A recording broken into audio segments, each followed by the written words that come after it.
Hi there, this is a teaching coming to you from the Training Place of Excellence, and we're looking at the extended trial balance. The extended trial balance, very simply, is a working document that is used in the workplace standardly to do calculations that lead us to getting the year-end account, which is the statement of profit and loss account and the balance sheet or the statement of financial position. And we have here Malta and Co. trial balance for the year ended 20x2. So the first three columns are in normal trial balance, and now it is being extended, hence we call it the extended trial balance. So you then have the extension there, which is the adjustment sections, and then the P&L and the balance sheet sections, or the statements of profit and loss and the statements of financial position sections.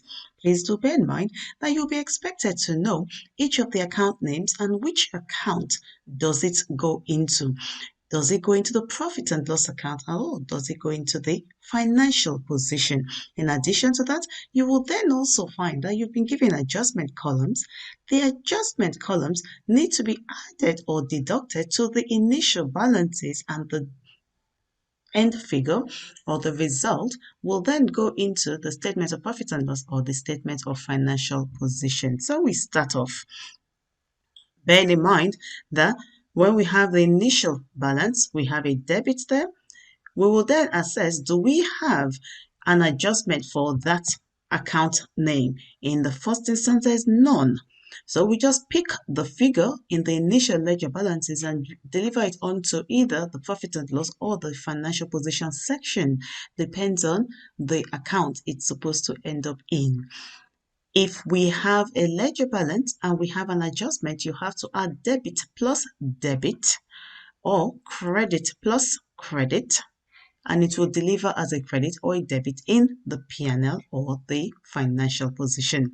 If you have a debit and then the adjustment is a credit, you will then have to find the difference, and the higher figure will go into the debit or the credit side based on which side is higher.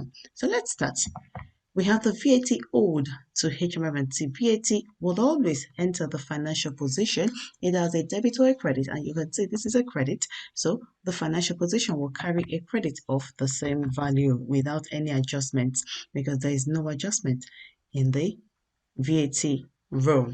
The next one is the petty cash, and in this case we have an adjustment now. So you have one debit, the original or initial ledger balance of £235, and you have a credit balance adjustment of £35. Because we have a debit and a credit, I will find the difference, and that petty cash account goes to the financial position. You would also notice we have a debit £235, we have a credit £25. That means the end result will remain a debit. The higher side is the debit side. So I'll get the difference and deliver it onto the debit side. I'm using an ordinary Excel spreadsheet in here, so I can use formulas I can use the cells themselves as well.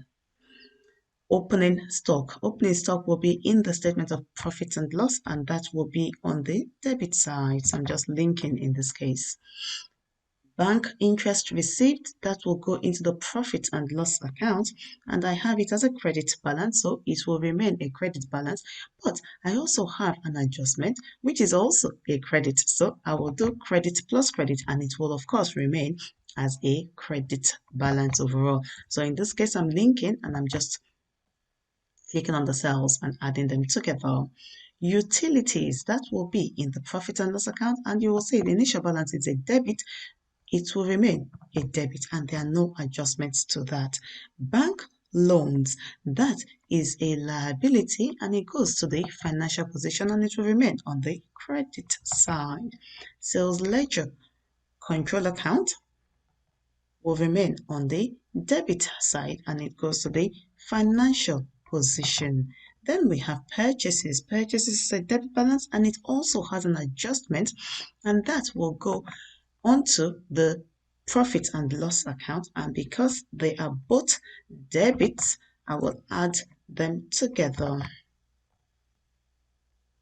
Capital, goes to the financial position with no adjustment, and it will remain a credit balance. Equipment is an asset, so it will be in the financial position and it does not have any adjustment, so I pick the figure in full.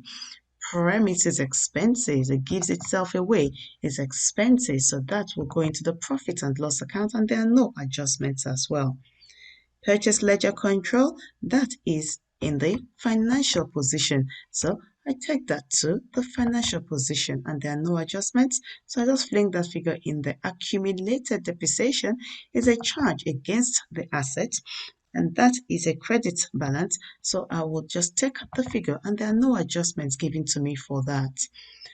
Then we have wages. Wages is an expense and that goes to the profit and loss account and I will have an adjustment in there which I need to add because there are two debit figures. Then I have drawings.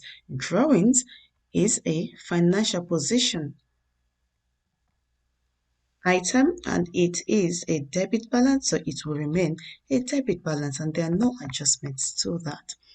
Bank is a financial position item, it's an asset. So I would have that on the debit side, but you would also notice that you have an adjustment to this. It's a credit. So we have the initial balance as a debit and we have the adjustment as a credit. So we'll get the difference and you will see the debit balance or the debit figure is higher than the adjustment credit figure, so it will remain a debit. So I would get the difference. Then we have accruals. Accruals is a balance sheet item. It goes to the statement of financial position and it is a credit figure, so it will remain a credit where there are no adjustments. Purchase returns, that is in the profit and loss account and there are no adjustments, it will remain a credit. So if it was originally a credit in the trial balance, it will remain a credit in the destination place. Your destination being the statement of profit and loss or the statement of financial position. And then I have sales. Sales has no adjustment and it goes to the statement of profit and loss account. Closing stock. Closing stock, you will see we have a debit and a credit. So closing stock will go into the P&L account and it will also go into the financial position as well. So you then have to be careful on what side would each one sit in. The statement of profit and loss account will be a credit balance. So I pick the credit item and the statement of financial position will be an asset.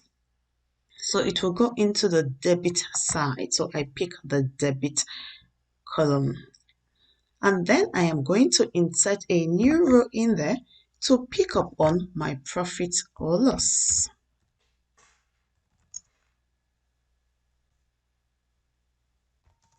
Again, the profit that we would have there is literally the difference between the total debit and the total credit of the statement of profit and loss.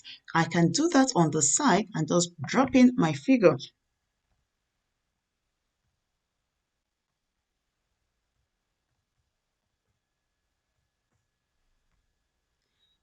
I will be dropping the figure into the lower side. And in my case, the lower side of the profit and loss account is the credit side. So I will just go in there and drop in the amount. And once I drop that amount in, I expect the totals to come to be the same. I'm going to adjust my formula in there just to pick up the new row that I've inserted. And I'm going to copy that formula across.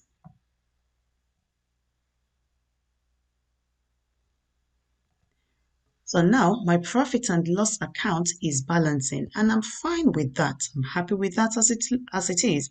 Then I also want to make sure that the corresponding entry for that profit figure sits into the financial position. So I go on to the other side being the debit side, because you will see that I have it on the credit side in the profit and loss account.